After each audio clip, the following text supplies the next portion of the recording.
오늘 저녁에는 하나님을 향한 간절한 이 사모함을 담은 시편을 잠깐 살펴보려고 합니다. 이 시편에는 절기의 성전을 향해서 올라가는 노래들이 있습니다. 순례자들의 노래라고 하기도 하는데요. 그래서 오늘 본문도 그렇게 이 성전을 향하여 올라가는 그런 순례자들의 노래 중에 하나로 생각하는 분들이 있기도 하지만, 오늘 시편에 전체적으로 나오는 이 배경을 보여주는 그런 상황들을 생각해 볼 때, 아무래도 절기에 정해진 시간에 성전을 향해서 올라가며 불렀던 그런 노래와는 달리, 오늘 시편은 예배를 드리러 갈 수 없는 그런 조금은 부정적인 상황 속에 있는 그런 시인의 고백이기 때문에, 오늘 그런 다른 여타의 성전을 향하여 올라가는 그런 시편과는 약간 차이가 있습니다. 근데 이제 오늘 본문은 이제 자유롭게 성전에 가지 못하는 배경 속에서 하나님을 향한 그 갈망과 사모함을 간절하게 노래하고 있습니다. 마치 저희가 코로나 때 예배를 드리지 못하던 상황 속에서 교회에서 드리는 그 예배를 그토록 사모했었던, 어떻게 보면 일면 약간은 그런 조금 유사한 상황이 있어 보입니다. 오늘은 오늘 본 시편의 1절에서 4절 내용을 통해서 이 시인의 하나님을 향한 그 믿음과 정서를 살펴보면서 영적인 교훈을 생각해 보고자 합니다. 제가 인천에서 사역을 하는 동안 그 청년부 안에서 결혼을 하는 그런 지체들이 있었습니다.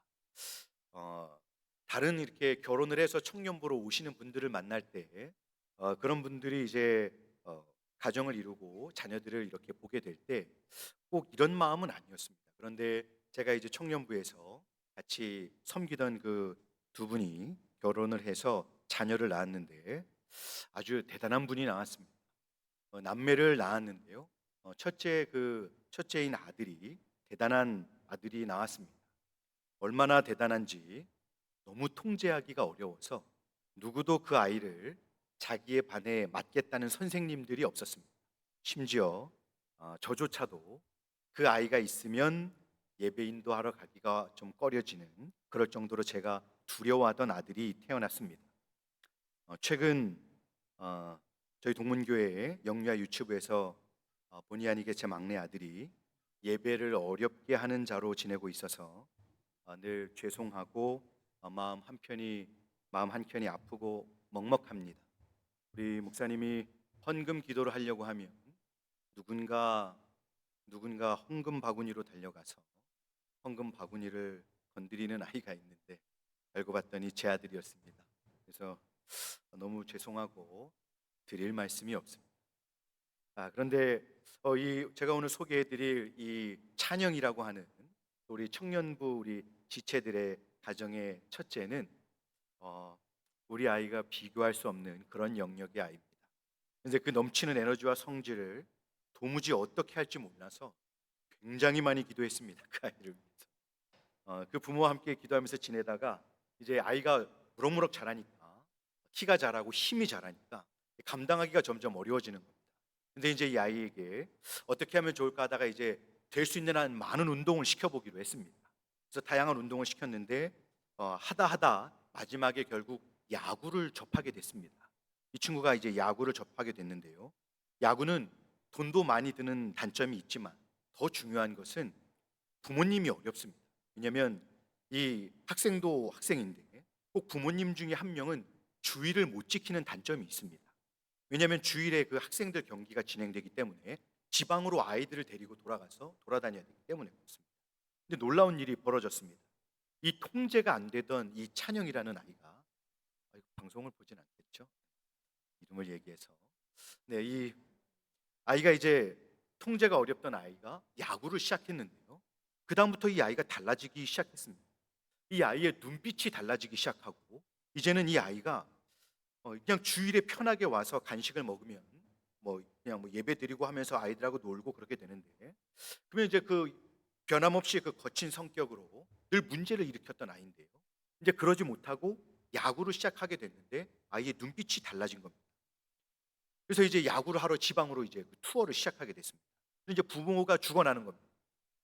이제 엄마는 초등부 부장 선생님이어서 어쩔 수 없이 교회에 묶여 있는데, 아빠는 이제 그 아들을 데리고 토요일이면 지방으로 가서 하룻밤을 자고 경기를 하고 돌아와서, 저희는 그 교회가 주일에 7시 밤 예배를 드렸습니다. 주님 오시는 날까지 저녁 예배는 7시. 그런 예배여서 저는 너무 힘들었습니다. 그래서 이제 거기에 저도 힘들었는데, 야구를 하고 온 아이가 가끔 저녁 예배 때 와서 앉아 있는 겁니다. 아니면 꼭 온라인 예배를 드리기도 하고요. 그런데 그 아이가 이제 그 모든 힘든 일정을 이겨내면서 야구를 계속하는 겁니다. 아빠와 함께 주일을 이제 못 지키니까 밤에 교회 와서 밤 예배를 드리고, 또 그것조차 안 되면 밤에 꼭 온라인 예배를 따로 드리기 시작을 했습니다. 그러면서 저는 그 아이에게서 무엇을 보았냐면 열정이라는 것을 보았습니다. 열정. 그리고 이 그 운동에 대한 이 친구의 그 이전까지의 그 누구도 통제하지 못했던 그 모습과는 전혀 다른, 그 아이를 통제하는 그 이 사랑의 힘으로 움직여지는 열정을 본 것이죠. 그때 생각한 것이 하나 있습니다. 이게 무엇이냐면, 요즘 이 운동하는 아이들을 보면서 생각을 했던 겁니다. 저는 목사다 보니까 요즘 하나님을 향하여 누가 저렇게 사무치는 열정을 가지고 주님을 섬기려고 하는가, 이런 생각이 저는 번쩍 들게 됐습니다. 저는 이 열정과 갈망을 영적인 보석이라고 생각합니다. 여러분, 요즘은 이 열정 그리고 영적인 갈망, 이것은요 이제는 정말 희귀해진 보석이 아닐 수 없습니다. 요즘은 여러분 젊은이들에게서 이런 열정을 찾아보기가 아주 희귀해졌습니다. 어려워졌습니다. 하나님께서 오늘 주님의 교회들을 바라보시면서 어떤 생각을 하실까요, 여러분? 하나님께서 주의 백성들과 주님의 교회를 향해서 원하시고 기대하시는 것이 무엇일까요? 저는 이 시편을 통해서 하나님께서 원하시는 사람을 만났습니다. 주일에 어떤 분들은 이제 일이 생기거나 사정이 생기면 교회에 못 나오게 되죠. 근데 이제 그거를 이제 연락을 해 오는데, 그럴 때 이런 좀 이렇게 다양한 태도들이 있습니다. 다양한 반응들이 있습니다. 근데 그분들 중에 이제 제가 오늘 교회를 못 가게 됐습니다라고 연락을 해 오는데, 뭐 대다수의 사람들은 연락도 안 하고 그냥 자연스럽게 빠지죠. 안 나오면 무슨 일이 있나 보다 하니까요. 그런데 어떤 분들은 자기가 교회에 못 나오게 된다고 이렇게 이야기를 하면서 대수롭지 않게 생각하는 분들이 있습니다. 어떻게 보면 공식적으로 교회를 안 나와도 되는 것으로 이제 정당한 사유, 당당하게 나는 사유가 있다라고 하는 것을 교회에 알리는 것처럼 그런 이야기를 하면서 모든 일정을 조정해 달라고 합니다. 물론 주일이라도 저희가 가지 않으면 안 되는 상황들이 어디에나 있을 수 있습니다. 그러면 혹시 여러분, 주일에 예배를 드리지 못하게 되는 상황에 혹시 이 하나님 앞에 제가 본교회에서 사랑하는 하나님께, 또 사랑하는 교회에서 사랑하는 목사님과 지체들과 함께 예배를 드리는 그 자리에 있지 못함으로 인해서 혹시 눈물을 훔치며 안타까운 마음으로 하나님 앞에서 그 안타까운 심정을 가지고 교회를 비우시는 분이 혹시 있으십니까? 저는 군에 입대할 때 그때의 이전의 이 상황들이 아직도 생생하게 기억이 납니다. 이제 논산을 가야 하니 사랑하는 교회에서 사랑하는 목사님과 지체들과 또 함께 하나님을 높이며 은혜를 나누는 일을 하지 못하게 된다고 생각을 하니까 그것이 너무 슬퍼서 대성통곡했던 기억이 납니다. 그렇게 말하면 죄송합니다. 여러분, 그 이럴 때 많은 분들이 저에게 와서 이렇게 위로하셨습니다. 괜찮아. 교회에도 하나님이 계시듯이 논산에도 하나님이 계셔. 너무 군대를 두려워하지 마라. 이렇게 저한테 위로하셨습니다. 근데 저는 군대가 무서워서가 아니에요. 사랑하는 교회를, 이곳을 잊지 못하게 될 것이 슬펐기 때문입니다. 여러분, 저는 오늘날 정말 이 희귀해진 보석을 오늘 성경에서 만나서 저와 여러분들과 함께 이것을 좀 생각해 보려고 하는 것입니다. 하나님께서 오늘 이 시편을 저희에게 주시는 이유가 무엇일까요? 하나님께서 오늘도 이런 성도들을 찾고 계신다라고 말씀하고자 하는 것이 아닐까요? 이 시편 84편은 고라 자손의 시입니다.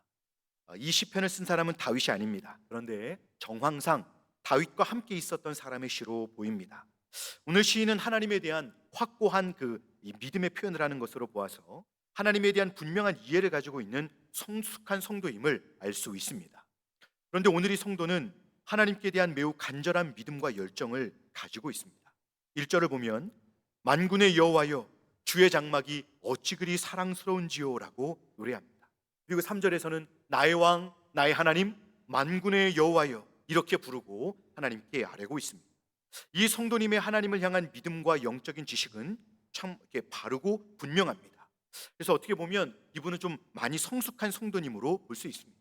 신앙생활을 대충 했던 분이 아닌 거죠. 주님의 장막이 어찌 그리 사랑스러운지요. 여러분, 이 고백은 주님의 장막의 외적인 화려함, 훌륭한 장식물과 건축물을 찬양하는 것이 아닙니다. 다윗 때에는 아직 성전이 지어지지 않아서 여전히 성막으로 있을 때입니다. 그럼 주님의 성막이 여러분 어디가 아름다울까요? 그토록 오늘 이 성도님이 찬양하는 것은 그 사랑스러움을 노래하는 것은 바로 하나님의 언약궤가 있는 주님의 장막에 하나님께서 임재하시고 그곳에서 은혜를 주심, 곧 그곳에 임하여 계시고 우리와 함께 하시는 하나님을 노래하는 것입니다.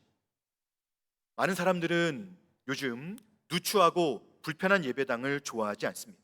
이제 다들 시설이 좋고 또 주차장이 넓고 냉난방 시설이 확실하고 음향 시설이 좋고 또 화면이 깔끔한 그런 곳을 찾고 또 그런 곳을 선호합니다. 말씀드리다 보니까 저희 교회가 그렇네요. 자, 여러분, 이 성도님은 오늘 이 성경의 이 성도님은 그런 외적인 것이 그분의 마음을 사로잡고 있는 것이 아닙니다.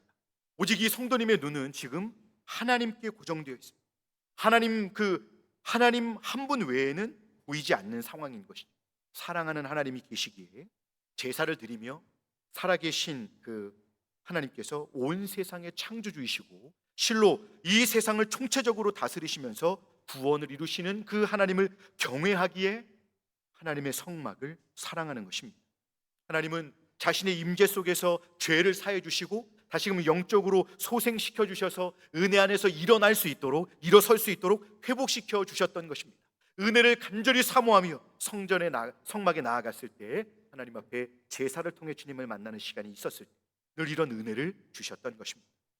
저희 모두가 이 시인과 같이 사랑하는 우리 교회 안에서 우리 가운데 임재하신 하나님을 깊이 만나시고 그 깊은 용서와 사랑의 은혜를 누리시면서 더욱 하나님을 향한 사랑과 열정을 가지실 수 있기를 주님의 이름으로 축복합니다. 자, 그런데 여러분 2절을 보니까 시인이 이어서 이렇게 노래합니다. 내 영혼이 여호와의 궁정을 사모하여 쇠약하며 내 마음과 육체가 살아계시는 하나님께 부르짖나이다.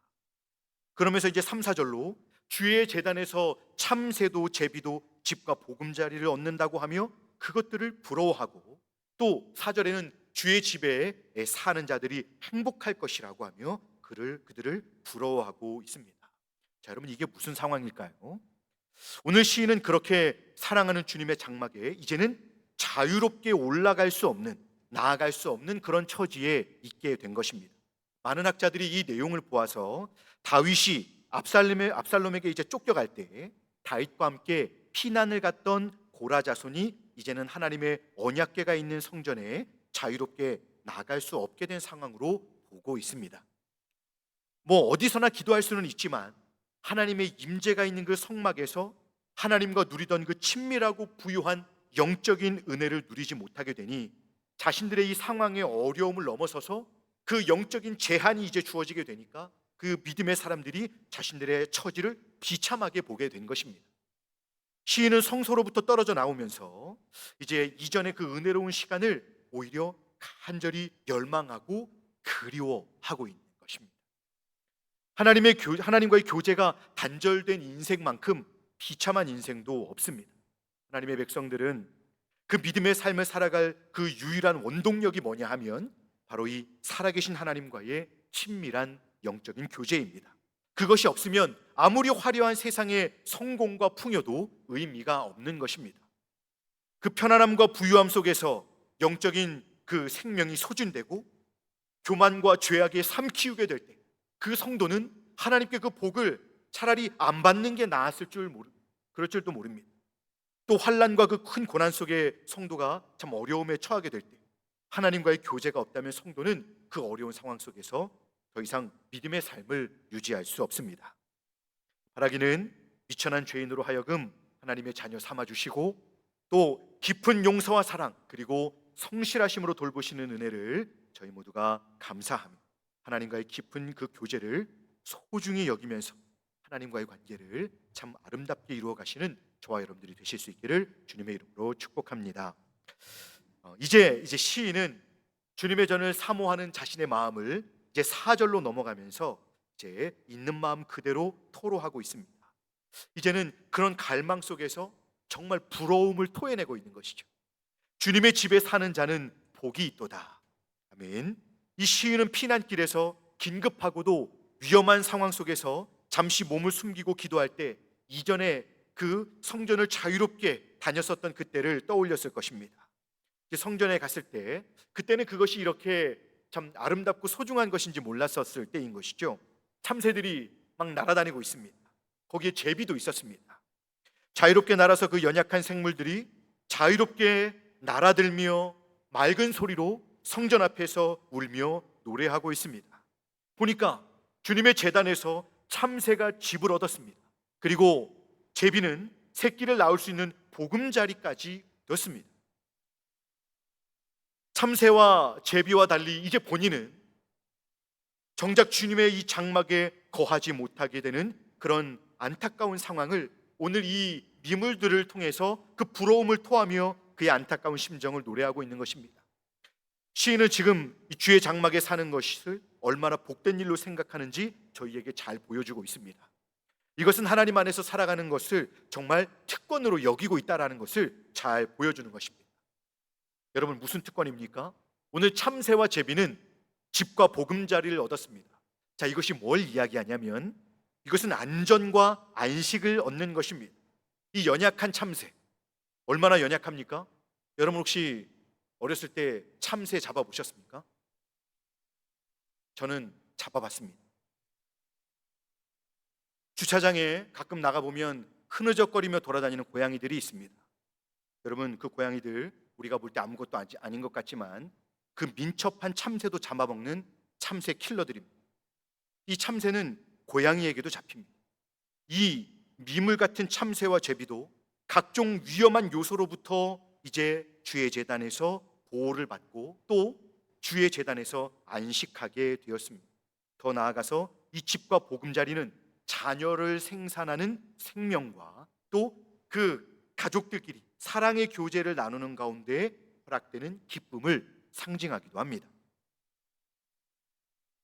시인은 자신이 주님의 장막에 머물면서 사랑하는 지체들과 함께 하나님 앞에 예배하고 하나님의 임재를 경험하며 누렸던 그 은혜 때를 생각하면서 현재 고난 속에서 이 피난을 가는 상황 가운데 더 이상 주님의 장막에 나아갈 수 없는 이 상황과 이 미물들의 상황이 비교가 되니 주님의 장막에 사는 것의 복됨을 더욱 절감하게 된 것입니다. 이 시인은 주의 장막에서 집을 얻고 머물러 살겠다는 그런 의도보다도 여러분 실제로 그렇게 주의 장막에서 하나님의 은혜를 누리며 영적인 안식을 누리던 시간을 감사하고 더욱 귀하고 소중하게 여기게 된 것입니다. 주의 장막에 사는 자들은 하나님을 힘써 찬양하며 예배와 영적인 교제 기쁨을 풍성하게 나누게 될 것을 사모하고 있는 것입니다. 그럼 여러분, 오늘 이 시인의 이 믿음의 고백을 살펴보는 가운데 저희가 묻지 않을 수 없는 것이 있습니다. 그것은 오늘 이 시인은 이 위급하고 위험한 상황 속에서 어떻게 주님의 장막을 이토록 사모하게 된 것일까요? 무엇이 이 시인을 이렇게 주의 장막을 사모하는 자로 만들었을까요? 오늘 시인은 하나님을 만군의 여호와, 바로 총사령관 같이 온 세상을 통치하시고 다스리시며 또 친히 싸우셔서 이스라엘을 구원하시는 그런 이 은혜의 하나님으로 이 시인은 확고하게 믿고 있습니다.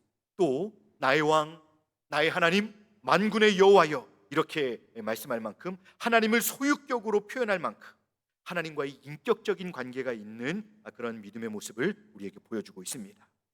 그는 하나님께서 어떤 분이신지를 확실하게 알고 또한 언약궤가 있는 성막을 사랑하는 것으로 보아서 이 시인은 하나님의 말씀을 사랑하는 분임을 우리에게 알려주고 있습니다. 또 살아계신 하나님께 부르짖는다고 노래하는 것을 볼 때 그는 기도로 하나님을 깊이 경험적으로 알게 되는 과정 속에서 하나님과 친밀한 교제를 나누는 사람이었음이 분명합니다.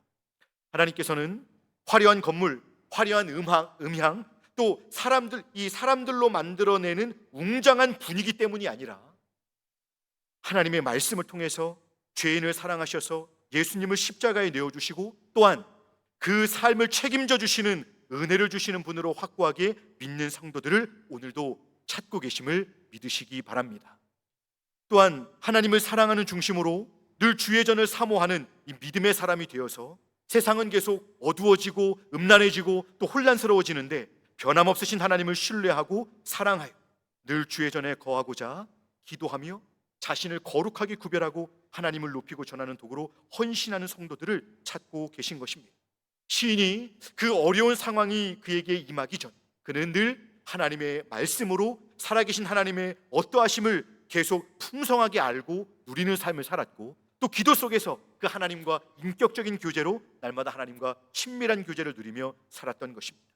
이런 말씀과 기도로 하나님과 함께 거했던 이 신앙으로 인해서 시인은 고난의 상황에서조차 하나님의 장막을 그토록 사모하는 하나님께서 찾으시는 믿음의 사람으로 세워질 수 있었던 것입니다. 그러면 여러분, 전심으로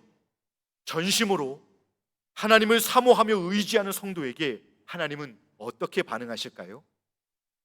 이렇게 사모하는, 이렇게 갈망하는데 살아계신 하나님, 그 모든 성도들의 그 진실한 믿음의 중심을 살피시는 하나님께서 이렇게 사모하고 갈망하는 믿음의 성도들에게 어떻게 반응하시고 어떻게 응답하실까요? 그것은 다른 시편에 기록되어 있는 말씀을 한번 인용하고 싶습니다. 시편 107편 9절은 이렇게 말씀합니다. 그가 사모하는 영혼에게 만족을 주시며 줄인 영혼에게 좋은 것으로 채워주심이로다. 아멘. 오직 하나님, 또 오직 예수로 살아가는 성도님들에게는 하늘로조차 주시는 위로와 은혜가 충만하게 임할 줄로 믿습니다. 그리스도께서 우리의 현재를 책임져 주시고 우리를 지켜주시고 또한 우리의 장래까지, 우리를 영원까지 안전하게 지켜주실 것입니다. 저희가 자주 찬양하는 그 가사가 있습니다. 여러분도 기억나실 텐데요. 날 부르신 뜻 내 생각보다 크고 나를 향한 계획 나의 지혜로 측량 못하나 가장 좋은 길로, 가장 완전한 길로 오늘도 날 이끄심 믿네. 아멘. 저희가 사모하면서 자주 부르던 찬양입니다. 하나님은 이렇게 사모하는 백성들을 신실하심으로 함께 하시며 그들의 삶을 책임져 주시고 인도하는 분으로 함께 하십니다. 하늘에 계신 전능하신 하나님께서는 저희 모두 각 사람에게 깊은 관심을 갖고 계시고 저희에게 어떤 연약함이 있는지를 다 알고 계십니다. 그러기에 저희를 이 땅에 믿음으로 살아갈 때 저희를 버려두지 않으시고 친히 주님 자신이, 하나님 자신이 만군의 여호와이신 하나님께서 우리가 머물 곳이 되어주시고 우리의 안식처가 되어주시고 우리의 피난처가 되어주시고 우리에게 필요한 것들을 공급해 주시는 분으로 계시며 우리의 인도자가 되어주시는 것입니다. 이런 하나님과의 이 관계에 충실한 자, 그 하나님만을 자신의 기쁨으로 삼는 자의 복됨을 오늘 시인은 고난의 그 과정을 통과하면서 이러신 은혜의 하나님을 자신의 이 실제적인 경험을 통해서 노래하고 싶었던 것입니다. 말씀을 마치겠습니다. 말씀 사경회를 통해서 저희는 하나님께 사모하며 나아갈 때 어떤 은혜가 주어지는지를 저희는 지난주에 풍성하게 경험을 했습니다. 이제는 저희 모두가 오늘의 시인과 같이 하나님만을 자신의 기쁨과 유일한 위로로 삼으시고 그렇게 하나님만을 사랑하시는 주님이 오늘도 찾고 계시는, 그래서 어디에 있든지 주님의 눈에 발견되는 그런 주님만을 사랑하고 주님만을 시인처럼 간절히 갈망하며 주님만을 그 열정을 가지고 사랑하시는 진실한 제자들이 다 되시기를 주님의 이름으로 축복합니다. 기도하겠습니다.